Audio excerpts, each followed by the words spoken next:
सर्दी का मौसम आते ही चाय, अलाव और रजाई का महत्व कुछ बढ़ सा जाता है। ऐसे में जैसे हम अपना खास ध्यान रखते हैं, वैसे ही किसानों की फसलों को भी कुछ अधिक रखरखाव की ज़रूरत पड़ती है। रात के समय न्यूनतम तापमान में गिरावट के चलते कई फसलें पाले का शिकार हो सकती हैं, जिससे पौधों की पत्तियों और फूलों को काफ़ी नुकसान हो सकता है।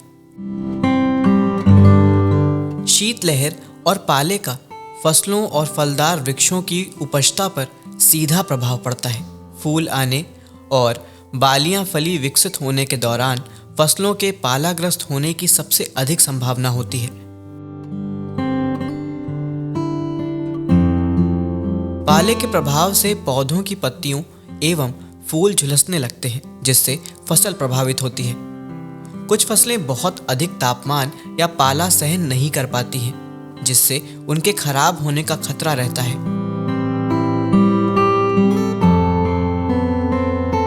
यदि पाले के समय फसल की देखभाल ना की जाए तो उस पर आने वाले फल या फूल झड़ सकते हैं, जिससे पत्तियों का रंग मिट्टी के रंग जैसा हो जाता है।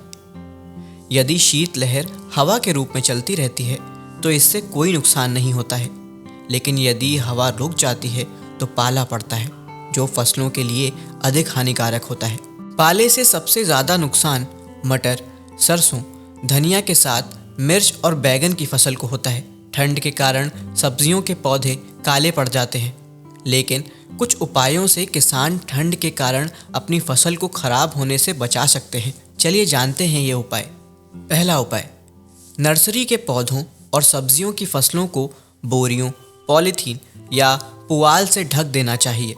क्यारियों के किनारों पर हवा को रोकने के लिए टाट को हवा की दिशा में बांधकर फसल को पाला एवं शीतलहर से बचाया जा सकता है। उपाय नंबर 2, पाले की संभावना को ध्यान में रखते हुए ज़रूरत पड़ने पर खेत की सिंचाई कर देनी चाहिए। इससे मिट्टी का तापमान कम नहीं होता है। उपाय नंबर 3, सरसों, गेहूं, चावल, आलू, मटर जैसी फसलों को पाले से बचाने के लिए सल्फ्यूरिक अम्ल यानी गंधक का तेजाब के छिड़काव से रासायनिक सक्रियता बढ़ती है तथा पाले के बचाव के अलावा पौधों को लौह तत्व भी प्राप्त होता है।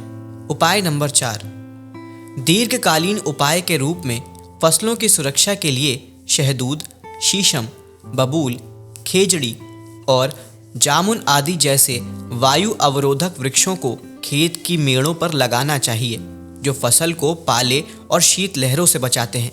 उपाय नंबर 5, 500 ग्राम थायोरिया को 1000 लीटर पानी में घोलकर छिड़काव किया जा सकता है, जिसे 15 दिनों के बाद दोबारा छिड़काव करना चाहिए। उपाय नंबर 6, चूंकि सल्फर यानी कि गंधक पौधों में गर्मी पैदा करता है, इसीलिए प्रति एकड़ 8 से 10 किलो सल्फर डस्ट डाला जा सकता है या 600 ग्राम घुलनशील गंधक को 200 लीटर पानी में मिलाकर प्रति एकड़ फसल पर छिड़काव करने से पाले का असर कम होता है। उपाय नंबर 7, पाले के दिनों में मिट्टी की जुताई नहीं करनी चाहिए, क्योंकि ऐसा करने से मिट्टी का तापमान कम हो जाता है